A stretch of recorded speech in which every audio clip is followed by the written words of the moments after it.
ਜਿਹਦੇ ਵਿੱਚ ਜ਼ਰੂਰਤ ਆ ਨਾ ਰੋਕ ਕੇ ਦਿਖਾ ਲਿਓ ਸਿੰਘਾਂ ਨੂੰ, ਕਿ ਫਿਰ ਤੁਹਾਨੂੰ ਦੱਸਾਂਗੇ कि भी ਅਸੀਂ। जो धमकी है वो पूरे पहाड़ी समाज को दी जा रही है कि कणत्याग हम आ रहे हैं, कणत्याग हम आ रहे हैं, और ये कुछ लोग चोला ओढ़ के निहंगों को भी बदनाम कर रहे हैं और ये धमकी दे रहे हैं कि हम 25 तारीख को आ रहे हैं तो कणत्याग में हमारा परिवार रहता है, हमारे क्षेत्र के लोग रहते हैं और वहां तक पहुंचने के लिए पहले मेरी लाश से गुजरना पड़ेगा। हम लड़ेंगे, मैं आऊंगा लड़ने, मैं निहत्ता आऊंगा, तुम लाखों आना, पर हम अपने धर्म, अपनी संस्कृति, अपने क्षेत्र के लोगों की रक्षा के लिए हम अपने सर कटा सकते हैं। नगरासु गुरुद्वारा और कर्णप्रयाग प्रकरण को लेकर उत्तराखंड में विरोध के स्वर लगातार तेज होते जा रहे हैं। निहंगों पर सख्त कार्रवाई की मांग को लेकर रुद्रप्रयाग के गुलाब राय मैदान में विभिन्न सामाजिक संगठनों, व्यापार मंडलों और स्थानीय लोगों ने बड़ा प्रदर्शन किया। इस प्रदर्शन में रुद्रप्रयाग, पौड़ी और कर्णप्रयाग समेत कई क्षेत्रों से लोग बड़ी संख्या में शामिल हुए। प्रदर्शनकारियों ने सरकार और प्रशासन के खिलाफ नाराजगी जताते हुए मामले की निष्पक्ष जाँच और दोषियों पर कड़ी कार्रवाई की मांग की। लोगों का कहना है कि 16 जून को कर्णप्रयाग में निहंगों और स्थानीय लोगों के बीच हुए विवाद में कई लोग घायल हुए थे। घटना के बाद पुलिस द्वारा कार्रवाई की गई, लेकिन सारे लोगों का आरोप है कि अब तक पूरे मामले में स्पष्ट और संतोषजनक कार्रवाई सामने नहीं आई है। गुलाब राय मैदान में आयोजित प्रदर्शन के दौरान लोगों ने हाथों में तख्तियां लेकर नारेबाजी की और सरकार से जल्द न्याय दिलाने की मांग उठाई। ऐसा है, ये किसी कार्यक्रम का आह्वान नहीं था। ये जब हमारे स्वाभिमान को ललकारा गया, जब हमारी कानून व्यवस्था ने घुटने टेके, तो हमने ये सचेत करने के लिए मैंने यहाँ पे बोला था, जो लोग हमें धमका रहे थे कर्णप्रयाग पहुंचेंगे, हथियारों के साथ पहुंचेंगे और अपने परिवार की, अपने क्षेत्र की जनता की रक्षा के लिए हम अपने यहाँ पर रुद्रप्रयाग में है कि यहाँ से हमारी लाश से होकर गुजरना पड़ेगा।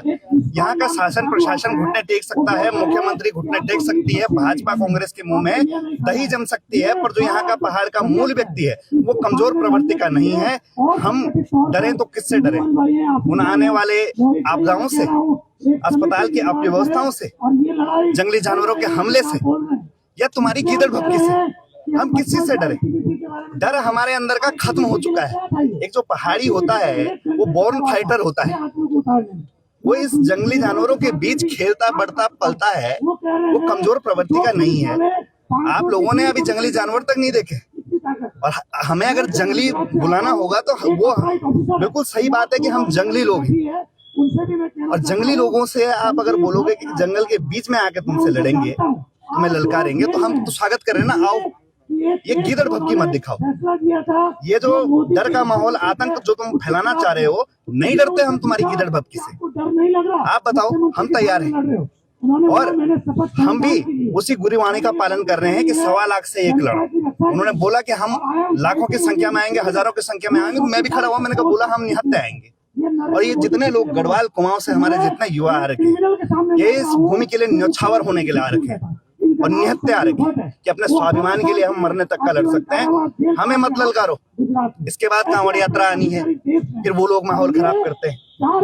यात्रा की गाइडलाइन जारी क्यों नहीं कर पा रहे हो आप लोग? ये फटे हुए साइलेंसर बंद क्यों नहीं कर पा रहे हो? हिमाचल की तर्ज पर हथियार, पिस्टल, धारदार हथियार बंद क्यों नहीं करा पा रहे हो? जब पहाड़ी आदमी सड़क पे चल रहा है बिना हेलमेट के, तो उसका चालान काट दे रहे हो, उसकी गाड़ी सीज कर दे रहे हो।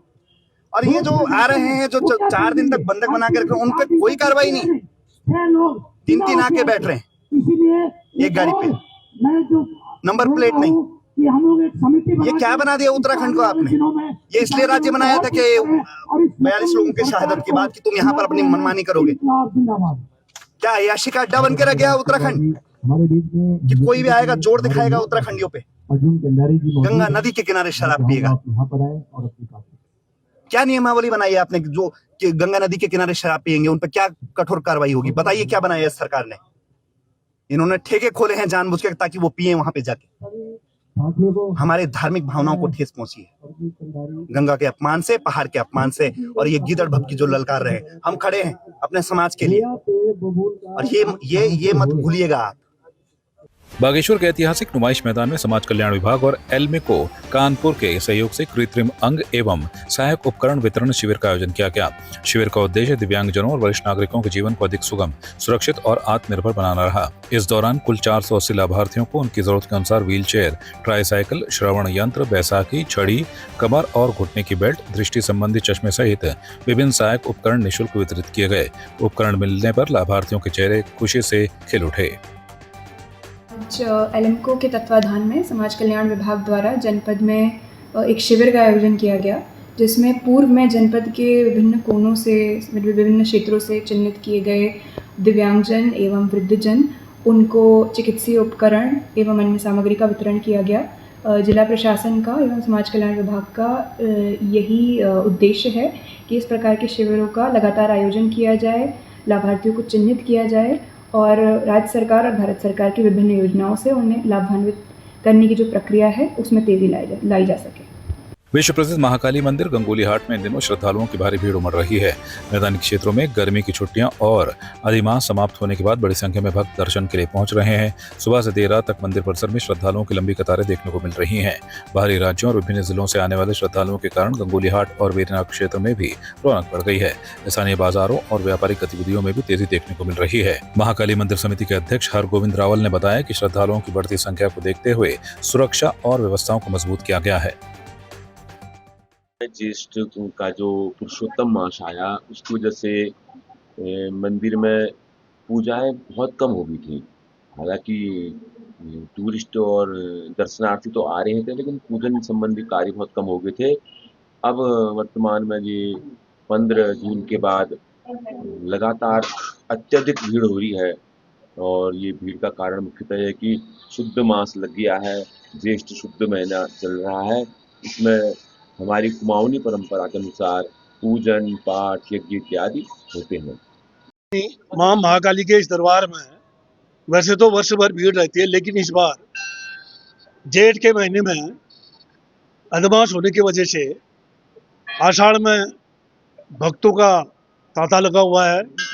और वहीं मुख्यमंत्री की जो ड्रीम योजना है उसके तहत भी मां हाटकालिका की तरफ दर्शकों का जो है भारी उत्साह है और प्रचार प्रसार भी इसका खूब सरकार ने किया है।